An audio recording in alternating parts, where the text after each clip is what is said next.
So homeowners should know this one too. There's a Tennessee statute that's basically a color matching to a reasonable state. Zero homeowners know this. So if you have damage to your roof and you call the insurance and you don't have a roofer come out there, they're going to come out and say, yeah, we can do a repair.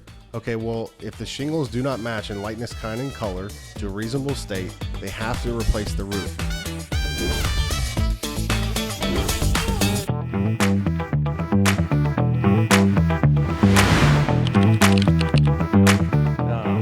Thanks for coming in, man. It's good to see you again. We met, what, is it 6 months ago now? Maybe close to a year? Yeah, about that. Yeah?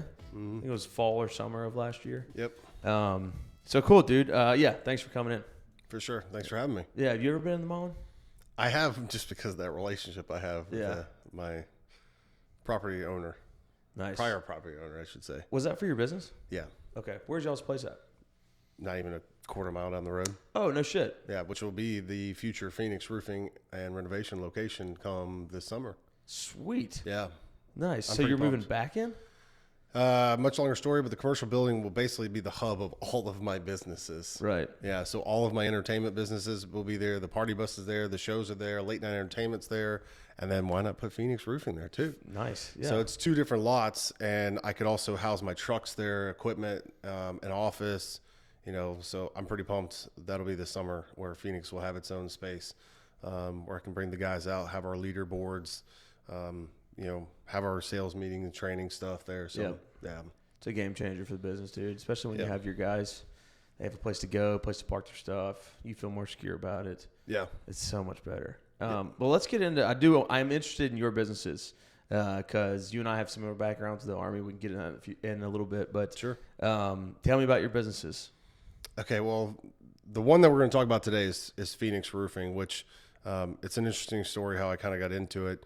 But prior to that, I started some entertainment businesses in Nashville when I was still active duty, and those have continued to grow and progress. I found myself in the party bus scene. Then a few years ago, I needed a building for these businesses to grow. So I acquired a commercial building that I rented for 2 years, and then 6 months ago about purchased it, and now it's opening for April. Nice. Yeah. Nice, man. And then when did you start the roofing company? Roofing was started at the end of the summer of last year. Summarized is I knew I wanted to start another business in the service industry. My businesses, other ones run on the weekends, so I was pretty much kind of bored during the week. Yeah. And when I was in the Army and special operations, I got involved in some psychology training and whatnot. And it just really intrigued me. And so I started looking at sales, and I was like, I'm pretty sure I could be good at sales. And so I started researching every industry that you could make a lot of money in sales. And roofing was one. And then I knew my work ethic. So I called companies, and first question I asked, I said, hey, my name's Adam. I'm interested to come work for you guys. I've got a background that's probably going to be killer for any normal person that's walking in your industry. Because, 13 years active duty service, a major. And so I was like, but I wanted to have uncapped commission because I didn't want to work ethic. And they were like, some of them were like, we don't do that. I'm like, no, thanks. Just because I want to get paid for the value of what I bring. Hell yeah. So I landed in with a company here in Nashville. The owner was prior veteran as well. So that was awesome. And I started selling, and I got really good at it. I mean, I was working 4 days a week, and I was doing $12,000 to $15,000 a month, easy. Nice. And so great relationship with the owner. Summarized is he came to me and said, Adam, you could do this on your own. I said, well, yes, I understand that, but I like to really be dangerous in every industry I go into and know it before I take the reins of it. And he said, well, listen, I think you're wasting your time. And I respect this guy to this day. He's my mentor, actually, because that's a true leader. And so he said, you know what? He said, I'll do this. I'll write your recommendation letter, and I'll serve as your mentor. I'm not going to charge anything. Call me every week and tell me what you need. I'll make you successful. The guy owns a very successful business in Florida. He was expanding across different states, seeing where he might want to go. So to this day, he's my mentor, and so I launched it, and now I'm growing it. So I'm excited. I'm pumped. But it gives me the opportunity to lead and train and mentor. That's the key for me. Is now I have people that come into my business, and they're like soldiers to me. I get to lead them, I mentor them, I train them, and give them some advanced skill sets that I just don't think that anyone is out there teaching. And most people in this industry make it easier for me because they lack professionalism and they don't have sales skills. Where most of them is like, here's a script, go knock a door. That is terrible. Yeah, that is terrible. Yeah, feels it feels like the passion you have is really in kind of building and mentoring and training those teams, those guys you have. 100%. Yeah, I think that's important to talk about for like any future entrepreneurs. And like I always like to talk about the entrepreneurship and the journey of that and who should be in it, who shouldn't in these conversations, because I have a passion for making sure veterans know that this is a very viable route for them. And the thing that I think stops a lot of people, not just veterans, from getting into entrepreneurship is like, they're like, well, I'm not passionate about anything. I don't have this deep passion. I'm like, I think that the passion myth of like, I have to be passionate about roofing, right? Yeah. Or passionate about restoration, the business I was in, right? It's like, you will find passions within whatever industry you choose to be an entrepreneur in. And like a perfect example of that, I'm sure you like roofing. You wouldn't have got into it otherwise. It's a great business. It's a great industry. But you found the deep passion in building a team, mentoring and training those people in an industry that otherwise probably overlooks a lot of that. Yep. You know, like these guys coming in, they just, like you're saying, they get thrown a script or thrown a hammer, so to speak, and saying, go, right? And they're probably not treated like, a lot of the things we take from the Army, which is like, okay, I'm going to try to train and mentor these folks and help make them better, which, to go back a little bit, is exactly what your mentor did. So he had this asset in you that was probably making him a lot of money. And he was like, dude, you need to get out of here. Yeah. I think that's beyond rare to find. It is. In business,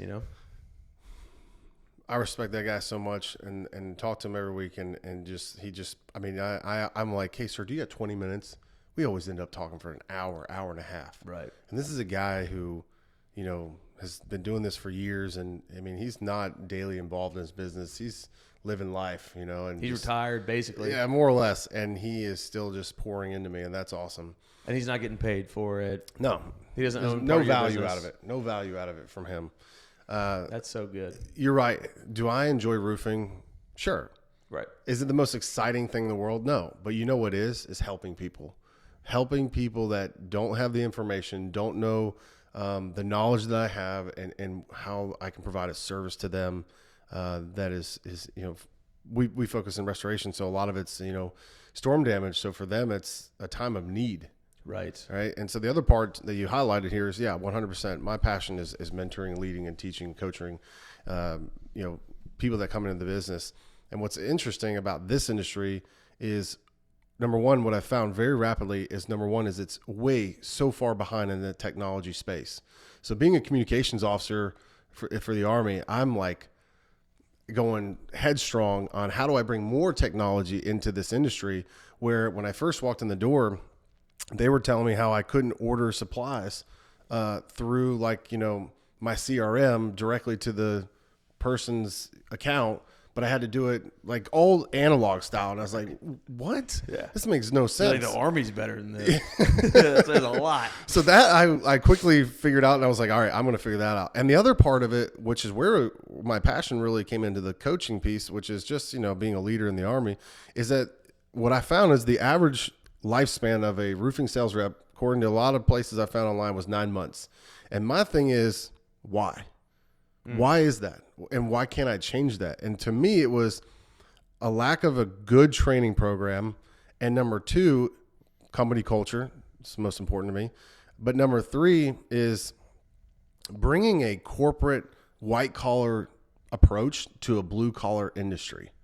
Because every time I interact with these people, there's no structure. They came from companies that they were completely confused whose responsibility was what. And I was like, so this is not that difficult. It's just that the white collar approach has not been brought to it. It's a corporate approach. Like, how do we structure this with systems and processes? So that's kind of where I can focus my attention and my passion. How did you, so along those lines, I think a lot of people, when they start their business, plumbing, electrician, landscaping, roofing, when you start, it's you and maybe some extra help. sounds like because you started your business last year and looking at what you guys have done, just looking at your socials and website and all that stuff, it seems like you guys are freaking growing like a weed. I think a lot of people at the beginning of starting their business feel silly worrying about culture when it's like two people. They feel silly worrying about processes. Can you talk about like how you approach that very early on, because it seems to have paid off? Yeah, whenever I did hiring calls last night, and I structure it, it's changed over and developed, but this is how I structure it. Number one, who am I? Right. I want this person to know, if you're going to come work for me, who is Adam? Yeah. And what is important to Adam? And so the second thing I talk about outside of my background is my 4 principles of this company. And principle number 2 is company culture. And then I express how and why it's important to me, because I am proud of this. And I say it all the time because I'm proud of it, is that in all of my other companies, I fired 2 people in 8 years and no one's ever left my company. And I have a system of how I do that. I mean, in the simple way for Phoenix is every 3rd Thursday of the month, it's called Phoenix Beers. We go out to a place in Brentwood and I buy beers for everybody. Nice. And you bring your family, you bring your kids. And I love that moment. Yeah. I love that time where people get to connect. We get to learn from each other. We get to know about each other. And that is what I just think a lot of corporate America or any industry, any business is lacking. Yep. And you and I both know that that was everything for the military for us. And so my intent is that you walk in this company, I tell them, I say, you are going to be my friend. And so I want to know that I can converse with you first, because you will be my friend by the end of this. Yeah. Because my intent is once you come here, you buy into my company culture and the 4 principles of this company, and then you don't leave, because I'll treat you right and I'll take care of you, and we'll mentor each other and we'll grow. And I don't want you to go anywhere. You won't have a reason. I mean, at the same point, if I also realize, this is another point I always make too, though, and I think it's good as leaders and business owners, is knowing that your business is probably not the end all be all for everybody. Yeah. And so that's where I think this, owner who's my mentor now is amazing, is that he knew that his company was not the end all be all for Adam. And so if I can get Adam to where he wants to go, I'll get the best I can from Adam. And that's 100%. My approach every time with every person that walks in, knowing like, I'd love for you to stay. Maybe you do, maybe you don't. But if I give everything I've got into you, I'm going to get everything from you. And that's what I tell people is like, look, I'm going to invest a lot of time into you. Amen. Because I want you to be successful. Dude, I had that conversation the other day. It was with the guy who's still in the military. He's a very successful dude in the Army, special forces guy, Green Beret, whatever. And I was chatting with him, and he was like, man, it's just like these young guys coming in, blah, blah, blah. And I'm like, oh, yeah, what's going on? He's like, one of them the other day asked me, like, hey, what role can I be here? Can I do here that's going to help me when I get out? Yeah. And this guy I was talking to hated that the guy, this other soldier asked that. And I was like, he was like, they're in it for themselves. And I was like, well, hold on, dude. Like, that's the problem with the military right there, is you expected him to want to do a career like you're doing. That's not his goal. But what he came to you and asked was, how can I be as helpful as possible in these next 3-5 years? But I also need to think about my future. Right. So the Army should go, what do you want to do when you get out? Now we've got these 3 roles. Which one do you think you're best suited for?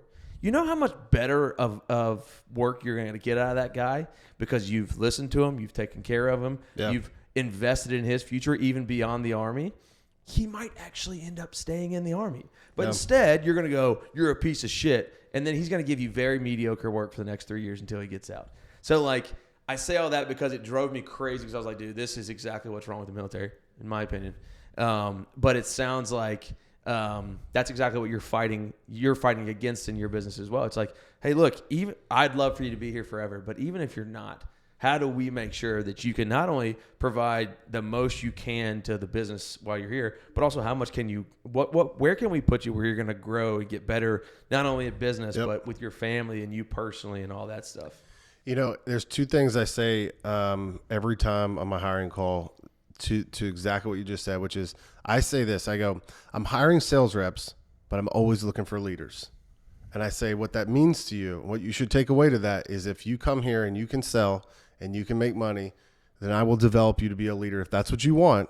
and I'll put you in a sales management position, and there's additional revenue and benefits, et cetera, for you to make. Yep. And really, that's just me hanging the bait out there because they need to take that initiative for sure. Right. The second thing is, you were talking about company culture, and I want to express this for any military person or anyone for that matter. This is my personal opinion, but this is what I always say. Company culture is how your business operates when you are not around as the CEO. And that applies to not only your processes and systems, but how it treats its customers and clients and in every detail. So that's my opinion. But if you think about that, company culture drives how your business operates without you in the seat driving that culture. Yep. And to go even one step further, there's so many things, because like the obvious ones are the principles, right? Or your company values, the things that you put on paper and everybody knows. Yep. The non-obvious ones to me, that the hard lesson I learned was like just the little things that you do is how the culture also starts to take place, right? Like everything on paper is good. That's what starts it. But then your actions are far more important most of the time, right? So if you're, like in our business, it's a marketplace, right? So we have homeowners as customers, and we have service providers as customers. We have to make both of them happy. Yeah. If I'm in our internal meetings talking shit on home service companies, that is going to trickle down to our sales team, to our development guys, to our product. We're gonna subconsciously put less effort into making our product on the vendor side good. Yep. Just because that starts to take hold. And I think that's really, really tough. And I think that's why being a leader in any company, any size company, is super tough, because it's natural for emotions to take place, right? It's natural to be like, fucking damn it, like, fuck that guy, right? But you just can't let it sneak out, because if you do over and over and over again, all of a sudden one day you hear them doing it, and you're like, what the fuck is that? There's a woman, a TED Talk, that I don't remember who she is, but I'll never forget this comment. She said it basically summarized, paraphrasing, if you speak ill or negative of any competitor, that is what your customer and your client will associate with you. And I was like, damn. I know, dude. That's powerful. It is. Because sure, I want to talk shit about my right. competitors all the time, and like things that we do way better that they don't do. But I'll never do that because I don't want to be associated with being that negative type connotation person, and instead just focus on where I can be better or be best. Right. People will see that right through you and your business. Dude, 100%. It's been really cool. So in our business right now, we've recently had I think kind of a breakthrough on like our product roadmap. Where we're at right now is like a freaking 0.5% of what our product will be in 2 years. Yeah. What we have to build now is absolutely a necessity to build what we're building. And what we're building is like something that doesn't exist in the industry.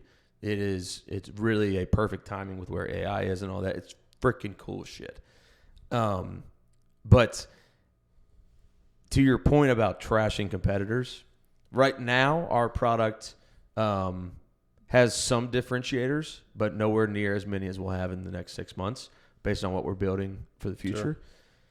It's easy for customers at our surface to get compared to other companies. And I have a desire and a desire to want to badmouth them because I know our product is 10 times better. But when I think about where our product will be in 6 months, we're not even on the same playing field, so you don't have to badmouth them, right? It's like that doesn't even, when I'm thinking about ads or getting creative or content or whatever, I'm like, right now, I'm like, okay, how do we show we're better than everybody else? In the future, it's just like, look at the product. Yep. That says everything you need to say about a competitor. Yep. Because it's that much better, right? Same thing goes with roofing. I think roofing is a unique industry where it's just like, you can just see it, right? It's like, and then anybody in the house knows, right? So it's like, you're in a creative space though, to where you can differentiate yourself rapidly, very differently, right? Right. Where a roof is a roof, right? The product itself is the same. Right. However, this is where when you ask, like, why do you focus on company culture so much? It's because that stuff exudes through the team to the customer. Right. And so I look at similar to your focus on your competitors is how do you separate yourself? You have a much more creative space that you can work within where, like I said, a roof is a roof, shingle is a shingle. So what makes me different? Well, it's how I treat people. It's how I take care of people. It's the company culture. It's all of those things that I can be different. Because at the end of the day, when people walk out of my company as, at the end of their workday, are they like, man, I really hate this place? Or they're like, man, this place is awesome. Right. Not only do I make good money here, but they treat us well. It's crazy to me that consistently I have people come and do interviews with me and they have a roofing background. I'm like, well, help me understand. You work for another roofing company. What's going on? And it's just so often, and I hate to say it because I'm suing a contractor right now in the commercial space for the building, which is why we're 2 years behind where it should open. And the truth is that this, which is why I have such a driving passion behind helping homeowners, because not only of my personal experience of a bad contractor, but also because there is a TED Talk that I don't remember who it was, but they basically summarized where there was a statistic given of like 87% of homeowners do not trust contractors. And I said, why? How do we change that? And the truth is, bringing that back to the company culture and the principles, if I exude those within myself to how I treat my team, then that's how they'll treat my customer. And then with that, I want to maintain that trust, which is one thing that I don't see that people do in this industry from the roofing perspective, is that they'll build a roof and then it's like, all right, see you later. Oh, whoa, hold on a minute. You trust me now. I can provide you so many more services. Do you want to do a home renovation at some point? Do you need power washing? Do you need painting? Do you need this? Right. Like, I have all of this in-house that I can provide you. I want to be your one-stop shop that you call me for the rest of your life. As long as you live in this home or in this city, at least, you call Adam with Phoenix Roofing because you can trust me. And you saw that not specifically from me, but just through my team. So that's why it's so important to me where I look at how do I separate myself? It's not the product per se. It's the delivery of all of it. Yeah. The product is easy. Yeah. It's everything you just said is really hard. I think what's unique, it's to me, culture and the leader or the owner of the business setting culture has where the customer feels is in like the second, third, fourth order effects. So a good example in roofing would be your attention to detail and mission of making sure the customer's taken care of. The guys on the job, you're not there. They are finishing up a job or a demo of a job, and they see a bunch of nails and shingles in the yard. If you don't have the right culture, they're walking past that like they didn't see it. Then homeboy is going out to cut his grass and runs over a nail and his lawnmower's broke or it shoots it through a window or whatever, right? Yep. That doesn't happen if you have the right culture. That guy stops and goes, we can't leave this here. We got to pick this up. Right? He's not getting paid more for that. Correct. You wouldn't have ever even found out about it. The guy who's cutting his grass might not even equate it to the two things, but like that is what it is. It's like those things when it comes to roofing or something where it's like, okay, everybody has the same shingles, everybody has the same equipment, right? Right. How do we stand out and make ourselves known that we're different? And I think in a business to where, somebody gets a new roof every 20 years, you're really relying on them to refer you to one of their friends and their much family. less in Tennessee. Right. Exactly. Yeah. 10 years. Depends on the storms. Right. Exactly. We'll talk about it, but this is a storm market. Yeah. Yeah. Like over 90% or something like that. Restoration specific companies like mold and like water pouring it. Yep. They have business development managers. Yep. Right. Think of it. We did when we live? when I owned one. Yeah, we're live. Okay. Think of it as, think of it in the same role, right? But their job would be to go and meet real estate agents, property managers, insurance agents, mortgage brokers. Their job is to just create relationship. Yep. And so I initially wanted to bring someone as an intern to do that because for them, most interns are getting paid $15-20 an hour. I can be like, look, I'll pay you that, but I'm going to give you a massive commission if you get me a sale. Yep. You go meet a mortgage or insurance or whatever, and they call me, and I have a $30,000 roof I have to replace. I got a commission structure for you too. Yep. But really, I need someone that's professional, mature, able to communicate, and so I put it out there. But then, as soon as we started talking, and she shared her background, I was like, oh, well, you have quite a unique background in another area that I also have a need. What about this? What about this? And she's like, I love it all. Can I do it all? I was like, yes. Yes, you can. Yes, dude. The business developer in restoration, that's like all we did when I owned the restoration company. Yeah. I had a Trent. I don't know that maybe I did. Oh, that's right. We did talk about that. Yeah, his every day was we had a list of like 300 insurance agents in the area. Yep. And his whole job was just be their friend. That's correct. Go That's establish relationships. That's what I need. It was a great investment. It takes time. That's the only thing that it might not work with it. I could see it in restoration, at least, unless you get lucky. It might not work with an intern because of the time frame. But if you have them for 6 months, if it's a semester, then I think that's definitely enough. But if it's like a summer thing, it might not be enough. The idea from my perspective was build the initial base relationship, and then I will try to take, if I can get kind of structure this how I'm trying to right now, which is today I'm actually meeting with somebody for sales management. We've been talking for months, but I want him to come in as my sales manager because that's just, again, it's so important to me that I think that it takes me 3 months to really get someone to be a killer sales rep. For sure. And so I just cannot contribute 3 months to every cohort of trainees. I just can't. Right. I want to grow this business. I got to expand this business. I need to be focused on how do I get company trucks? How do I get insurances? What's the KPIs I need for each person that comes in the door? How do I launch my second branch, which is the goal of the end of this year? So like, how do I do all that? And I can't do it taking 3 months training people every cohort. And I'm doing right now, I just laid it out, 2 cohorts a month is where I'm trying to line it up. So with like interns, you're saying, or what's what new sales reps? Okay. Yeah, new sales reps coming in, and I think I personally, this is where my training gets a little advanced, but I think it takes about 3 months because I teach people in 3 phases: diction, tonality, and body language. Mm-hmm. And I teach them that because there is 100% a skill set to maneuver a conversation to express the ability to help someone while you're building that rapport and that trust.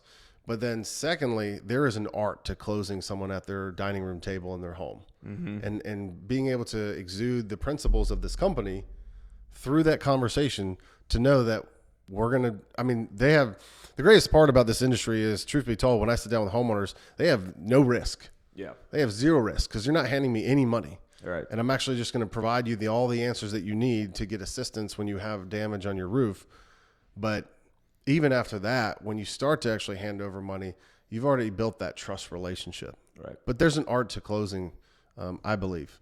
Oh, yeah. And getting someone to believe in what you're saying, know that you're a professional, you know how to assist this person, and they're going to jump on the bandwagon with you and realize that you're going to go on this as a team, not as in a business relationship exchange, because that's truly what we do. Yes, that's what I was about to say. It's far more emotional than it is transactional. And I don't think anybody who hasn't been in these industries would understand that. And I think it's more emotional than transactional is because it's exactly what you said. They're not pulling their wallet out, right? Yep. They're saying, okay, I'm getting into a relationship with you, and now I need to be able to trust you, and I need to be able to trust your company, and all this stuff you're telling me right now, I need to make sure it's true. So that is definitely the art of closing in a insurance law situation like restoration or roofing. So along those topics, how have you found working with insurance adjusters and insurance companies and homeowners when they're dealing with their insurance companies and an insurance loss? Walk us through that relationship. All right, so the best way I explain this to every homeowner is, 2 different ways I explain this. Mr. Homeowner, do you think that your insurance wants to pay for a new roof? No, obviously not. Right. That's correct, because they're for business profit also, right? Okay, so Mr. Sales Rep, do you think the homeowner trusts you or the insurance company more? They definitely trust the insurance company more. That's 100% accurate. Even though, because all the people you talk to be like, I've been with State Farm for so many years. I've been with this company for so many years. Well, great. So what have you done in those years? You've paid your premium. And I've never filed a fucking... And never filed a claim. So what do you mean? Of course they love you. You really know them. You don't. And so, they love you because you're just paying them. Correct. And so I sometimes have to break that mentality gently so they understand that I'm actually assisting you and that you have power in what you're paying for every month. It's no different than your car. You go out, wreck it tomorrow. They'll they'll fix it back as it was. However, I also have to explain to homeowners, which is why we have to upgrade products that, let's say, I was using an example. If you drive a Porsche and you get in a car wreck, they're not putting Lamborghini parts in it. Mr. Homeowner, you have a Porsche. Would you like Lamborghini parts? Because I can put those on your roof. I recommend those on your roof, and we can talk about that. To answer the question directly, insurance adjusters, I don't have a problem with them. I try to be as cordial and social with them because the truth is they're not the decision maker. Right. There's a desk adjuster that makes that decision. So when they're out there on the roof with me, that's just normal conversation. I'm not there to argue or anything. I think there's a lot of roofing companies that mess that up pretty bad, which is why there's a lot of beef sometimes you can read about online. There's YouTube videos of this. And then when it comes to the insurance, I wish I could give you a strong positive response. But however, just as of this morning, well, we don't pay for that. Well, what do you mean you don't pay for it? It's a code required item, and or it's required by the manufacturer, or it's defined. So we're Army, right? So I want standard SOPs, procedures, policies. Right. So I said to this guy on the phone, I said, sir, it's not my opinion. I said what it specifically states in the program that we mutually both use is this, and you're telling me that's not accurate. So if that's not accurate, please help me understand what is the item or the definition that you and we agreed to so that we can work together. Because as of right now, this is the program, this is the definition, and this is how it's understood. But you're simply telling me we don't pay for that. I don't care what you think you don't pay for. That's what it states right here in the definition. Right. And so I literally asked, I was very definitive. I said, sir, what is the procedure and policy? What is the definition that we work off of together then? And there was zero response. So it's a little bit difficult. Now, I deal with them every day. So every roof job that I have, I also have to explain this to homeowners that, the insurance is always going to write it less than what mine's going to cost. Yeah. And that's much more in detail, but that's part of just making sure that they put every code item required on there, et cetera. But I'm I don't know, 75, 100,000 plus out of pocket right now, waiting on money to come to me for jobs that I've already done. But that's also because I'm a little bit of a fighter. It's the military in me. Yeah. I don't accept, we just don't do that. Help me understand that. Right. Because there's a system we have. It isn't how we feel. Right. Explain the system to me, and where is it written? I need to see it. That's 1,000% correct. When we were in restoration, what used to drive me insane was we would show up in the middle of the night, his house is flooded, right? We would do all the work to get it right, to remove the water, put the equipment in, get it dried out, blah, blah, blah, blah, blah, all that stuff. Homeowner loved us, right? We're the heroes. When it comes to restoration and drying a property out, there are literal just mathematical equations that you use to determine the number of air movers, the number of dehumidifiers, the number of air filtration devices that you're supposed to use. It's just math. So there is no freaking arguing it. But every time, and in restoration, that's your big moneymaker. Sure. How much equipment can we get in here? Because the property needs it, genuinely needs it. If you don't have equipment in it and you had a major loss, you're going to have mold, and it's going to be rot, and it's going to be horrible. That's why there's a mathematical equation, right? It keeps the industry honest. It's like, hey, this was the loss. You fill in everything. Boom. Yep. You have this many. There's most of the times there were insurance companies that would come back, majorly undercut our bill. Yep. And then I would have to say, for these reasons, here's the math. This is what this property needs. The problem with that is like, I get it, they're a business, whatever. But the problem with that is if the homeowner doesn't have somebody who knows what they're doing, then that restoration company is just going to use what the insurance company says use. And in that scenario, I would have used less equipment most of the time, which would have resulted in a poor job. Yeah. And that the homeowner is the one. The homeowner is the one that gets, or could, I shouldn't say is, but could get screwed. 100%. Especially if you don't have a good contractor who's going to fight like I'm going to fight. Yep. And ensure that the job's done right. That's why it's in my agreement. Every homeowner, I literally state, I'm very blunt about it. It says in there, basically paraphrase, if your insurance doesn't pay for this, I'm still going to do it. Yeah. especially code items, right? Generally, I don't have a problem arguing those. However, they leave them off sometimes, whether it's they're untrained or they didn't know or failed, or it doesn't matter. As long as it's paid is real the question. But I basically state, like, if they don't pay for it and it costs me out of pocket, I don't care. I'm going to do it because at the end of the day, my license is in jeopardy, and I'm not willing to take that risk. Yes, that's exactly right, man. And in a lawsuit. Yeah, 100%. I really, that was the only thing I hated about the restoration industry was dealing with insurance companies. It's a challenge. It is, and it's a shame, dude, because it's like, to your point earlier, the homeowner for some reason trusts the insurance company. Insurance company says, no, we're not paying for that. Restoration roofing company says, well, somebody has to. And if it's not you, it's going to be the homeowner. Yeah. Now you're the bad guy. When in reality, the State Farm or whoever that you've been paying for 30 years is the one that absolutely just screwed you over. Yeah. Yet we're the ones that are getting the blame for it and having to deal with it. It's a weird system. Yeah, and you got to have a good relationship with the homeowner, and that's why I remember all of my homeowners. The time we spent together, probably got to know them a bit, and so you have to have an integral relationship with them, because explaining that to them is difficult sometimes, because truth be told, this, people buy insurance for their home, at least, and they don't even know what they bought. Correct. They have no idea. They're just this is the mentality of any homeowner. I was the same before I got in this industry. I bought a homeowner's insurance. If something happens to my house, they'll fix it for $500, $1,000, whatever my deductible is, right? That's it. That's the most I've ever thought about it. Yep. My house burns down, they'll build it back. Yep. No. That is not the case. Not at all. That is not the case. And sadly, like what we see in California right now, that's what people are figuring out. Their fire coverage was denied, and now they are literally have no coverage on their $5 million, $10 million home. That is gone.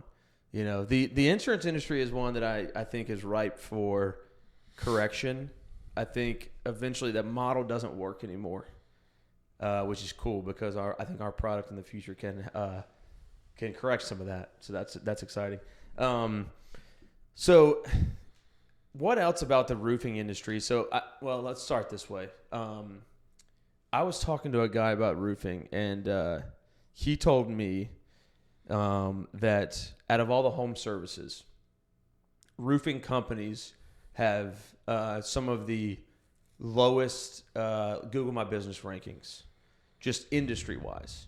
So he really made a point to figure out and this is a franchise, so their whole franchise is built on. They did a study to figure out what the three main issues for like the conglomerate of roofing companies that had low ratings, and they literally just did the opposite. In your experience with some competitors, what are the things that they really mess up in the roofing industry that a homeowner should be aware of if they're not working for you? Like, what are the red flags that homeowners should be aware of when hiring a roofing contractor? We're transparent from the very beginning. So the first thing that I had a homeowner in my folder, first document, it's very organized. Same folders, looks the same no matter which homeowner I give it to. First document, my license. Second document, my insurance. Third document, a personalized document that I made that says how to pick your shingle with videos that you QR code and me talking about this product versus this product. Nice. It's not me upselling you. It's just explaining you why this product is what this is and what it does, and why this one, what it is and what it does. So the transparency of trust right off the bat is a license and insurance. Yep. And I had a homeowner I sat down with yesterday, and he's like, man, I appreciate this, because he had a bad experience, unfortunately. And he was like, I've never seen anybody present this to me. I'm like, yeah, like this to me seems standard. Right. Present your products or your documents in front of people right off the bat. Mm-hmm. Level of trust. The second thing is, unfortunately, it's kind of what we talked about earlier, which is that company culture, how people conduct themselves without, the CEO around or oversight or whatever have you, right? So I was building a roof on Saturday, and I met every homeowner within 4 doors. And the 2 homeowners next door had very bad experiences with other roofing companies. Not to name them here, but they just simply said, it was a lack of quality control. It was a lack of management oversight. And that's just everything. You and I know that from the military, like Yep. Trust but verify. Yep. And so, they were just amazed at the fact that I was out there overseeing a build, making sure that things were done properly and accurately, even though I have full faith and confidence in my team, because I actually only have one build team because I trust them. And I actually, what I also do, hopefully they never watch this video, but I don't care if they know, is sometimes every so often I will actually send an inspector to go inspect my roof post the build to see if they can find any damages or things that were done incorrectly. Nice. Because that's how I verify my team is doing what they're supposed to be doing. Yeah, that's awesome, dude. I mean, because I could tell them. I bet you nobody's doing that. Well, I could tell them, but it's a different approach when it's like, hey, it wasn't me. This is the third party, and I just want to share this with you. And the last time I did it, it was like there was two things, but they were minimal cosmetic, and I was like, hell yeah. That's awesome. Yeah. That's super cool and very unique. I think that's I hope they do hear this. You know, that keeps them, I mean, I'm sure they're great anyways, but like that keeps them on their toes. Something you said in there I found really interesting. It made my mind kind of go is doing a roof in a neighborhood. And I think a unique approach is go knock on a door and be like, hey, look, we're building over here. If our trucks are in the way, if we're being too loud, if blah, blah, That's blah, what we do. Here's my number. Just call me. Don't sell them a roof. Don't do anything like that. But it's just like, hey, we're here, and we hope to not be a disturbance. And if we are, call me. We do this actually. We do it the day of. I actually thought about this the other day. Is maybe we could drop a door hanger the week of and tell people, hey, we're going to be in your neighborhood on Saturday. Right. Because the truth is, we show up at 7 a.m. and by early morning we're making some noise. Right. And so one thing I do, do every time is I do go knock the doors. And I simply just say, hey, look, because Saturday was windy and it was a perfect example. I was like, hey, do you mind? I'm going to walk around your house and go in your backyard if you're okay with that, because there is going to be trash that flies over there. And sure enough, we had to do it for two of the neighbors. And so it worked out well. And these guys didn't need my services because they're the ones that had bad experiences, but the roof was finally taken care of. But yeah, that to me is a level of respect and professionalism that I don't think everybody does that. No. And so they're just, I mean, the one guy was like, he said, I want to take you to lunch on this week. And I just want to see how I can connect you with other people because I'm just amazed at your professionalism. Dude. And I was like, okay, great. And your dedication, because most of the time the owner of the company is not out there on a Saturday when these guys are doing work. So check this out. I actually came up with an idea over this weekend. It's called the owner's guarantee. This is something I thought about, and I was like, I'm going to go with this. So as I grow this company, I obviously cannot be at every build, but what I am thinking is that I will delay builds to ensure that I have one build on a day. Let's say I had 7 in a week, or obviously we don't do Sunday, but let's say we had 6. Yeah. I would put one every day and delay homeowners, another week. They would be fine with it. We would have a conversation about that. And so that I could have the owner's guarantee. And the owner's guarantee is that no matter what, every build I will go out to. And at least just make a face-to-face connection. Yep. Because the truth is, there's companies out here that I compete with that are massive. Yeah. And when was the last time any owner ever went to? Because the truth is, had an owner gone to the neighbor that had a bad experience, people would have got fired. There would have been some restructure. Well, there should have been. I don't know. Maybe the owner doesn't care or wasn't around. I have no idea.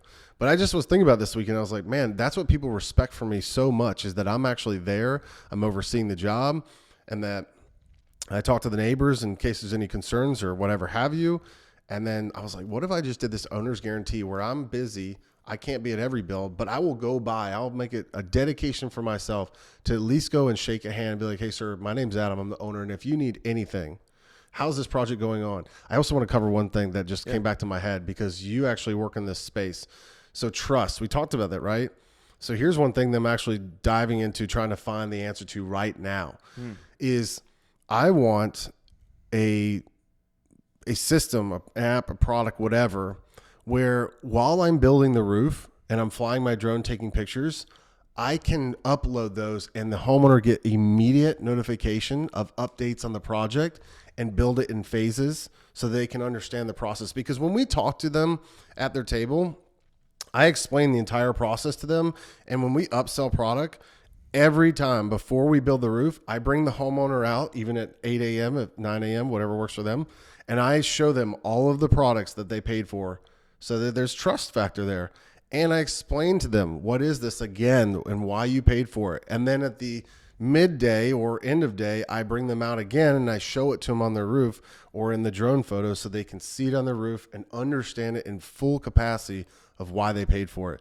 And so I was like, man, we need this where I can upload this on the fly, and everything that I'm telling them is also in this application so they can have that trust factor of, well, hey, he's doing what he's supposed to be doing. He's doing what he said he was doing. So again, this is where I said the technology is way behind in this industry. Yeah. But I got to figure that out. Company cam. Have you heard of that? Yeah. So company cam, yes, I know it. It's an additional cost that I'm not willing to take on at the moment because I pay for a CRM. And it's actually funny because my mentor, I talk to him all the time about this. I'm like, sir, why do you do this? Like, it makes no sense. Yeah. The automation he had was or lack of was not there. He didn't have any automated emails, automated text messages to the homeowner, nothing. I was like, sir, we need to fix this. Yeah. And so, yeah, company cam is something I can look into further. I'm not familiar that they do exactly what I'm asking them to do. Maybe they do. But it's an additional paid service. I don't know if they do it for drones, but we use it in restoration. And yeah. Part of it does exactly what you were saying. So like you give the homeowner access to their project, and then as you add pictures, they see the status. Okay, that's cool. As long as I can get a push notification to the homeowner, that's what I want. Yeah, I'm not sure. And then break it down in phases. So like, for example, if I was to say there's 4 phases, like demo is one. Yeah, tear off, dried in is what we called it, to shingle installation, to code required items. And then label Final it. Walkthrough. Yeah, something that labels it all so they understand, piece by piece what's happening. Yeah, Company Cam was one of those products where I was like, this was a game changer. For us, it was an absolute game changer. I don't know if it would work. I know a lot of roofing companies use it, but I don't know if it meets the need you're talking about. But like for us, it was like we could build checklists. Yep. So internally, our guys would just use it. It was like basically a project manager without having a project manager. It was sick. Yep. Well, dude, we're going to start wrapping up here. I want to respect your time. We're about at an hour. I do want to see if you have any advice. Yep. Let's do some knowledge bombs. Yeah. What first, let's start with the veteran that's sitting there, active duty, who might be thinking about getting out but doesn't know. Any advice for him on the entrepreneur, him or her on the entrepreneurship side? Yeah. I think the entrepreneur journey is built for a veteran because we have the resiliency. The amount of challenges I've gone through as an entrepreneur over the years, most people couldn't withstand this. Yep. Most from the financial perspective of stress to just there's no answers. I got to go figure it out. Yeah. And the limited resources. That's everything what a military soldier's been through all his life. Amen. So they could do it. Let's talk about, if you don't mind, let's transition to a few knowledge bombs for homeowners because this is what's empowering to them. Yeah. So first thing, I share this all the time with homeowners. Number one is that you have 1 year to file a claim in the state of Tennessee. So if a storm occurs today, you have 1 year to file that claim. The moment you surpass and you're outside of that 1 year, if your roof starts leaking, that's your problem. I can't help you because if you want a roof repaired or replaced because of storm damage, which happens every day, everywhere, then you have that 1 year. So here's the thing, what I always tell every homeowner. Number one, you should do inspections minimally once a year. What I actually do is I have an extended warranty program. That sounds funny when you say it because of the meme jokes. But what it is I extend a 2-year workmanship to a 5 and 10 year. So what I do is I treat my roof no different than your HVAC system. I pay an HVAC company. They call me, say, hey, it's your biannual. They come out, they check it, they clean it, they take care of it. Well, why don't we treat our roof the same way? So what I do is I have a program where basically $1 a day. I come out twice a year. I do an inspection. Obviously, you get discount on all of my services for other things that I offer, but it just there so that it maintains any roof challenges that you might have just through any storm. So, for example, you could have a repair that needs to be done as not a replacement. And so I offer that. I think that's what's unique and different from us as well. The other thing is, we talked about this before we got in here, is a homeowner has delayed and waited. And basically when I've knocked their door, let's say somebody like me over the last 10 years has been like, nah, I'm good. Nah, I'm good. No, I'm good. Well, you're not good anymore because now your roof has so much wear and tear. I cannot find any wind damage. Therefore, I'm looking for hail. I know hail fell in that neighborhood. That's where we're building all this week. Well, I can't see the hail in your roof, and the adjuster's going to say the same thing. So I'm sorry, man, but I'm expecting that you're going to have to pay out of pocket for this roof. I wish I could have helped you, but, be open to the inspection. Yeah. From Phoenix, it's like, because if I find hail damage, it's no different than your car insurance. If you have hail damage, it will be replaced by your insurance because eventually it will open up a hole into your roof and the water will find its way in. Damn, dude. That's so good for homeowners to know, because the consequence is them paying out of pocket if they don't do that. I think my learning lesson, if I'm listening to this, is to do what you just said, you have to have somebody you can trust. Yep. And my takeaway from you guys is how you run your company is from the inside out, full of trust, integrity, and doing the right thing, right? Principle number 3. Right, there you go. So your culture is what establishes 4. that. Principle 3 of 4. Let's give last thing. I think we got about 1 minute left. Give your 4 principles for everybody. 1, 2, 3, 4. Number 1, professionalism in everything you do and everything you say. Number 2, company culture. Number 3, integrity. And number 4, resiliency. Amen. If we got 30 seconds, I'll say one more thing. You can clip it later. Yeah. So homeowners should know this one too. There's a Tennessee statute that's basically a color matching to a reasonable state. 0 homeowners know this. So if you have damage to your roof and you call the insurance and you don't have a roofer come out there, they're going to come out and say, yeah, we can do a repair. Okay, well, if the shingles do not match in lightness, kind, and color to a reasonable state, they have to replace the roof. It's a leverage tool that you are empowered and you have in the state of Tennessee that homeowners don't know. Man, brother. Well, Adam, dude, it was a great seeing you again, man. I love talking shop with you. You're a super smart guy. Share background. So thanks for coming in. It's been about an hour with me.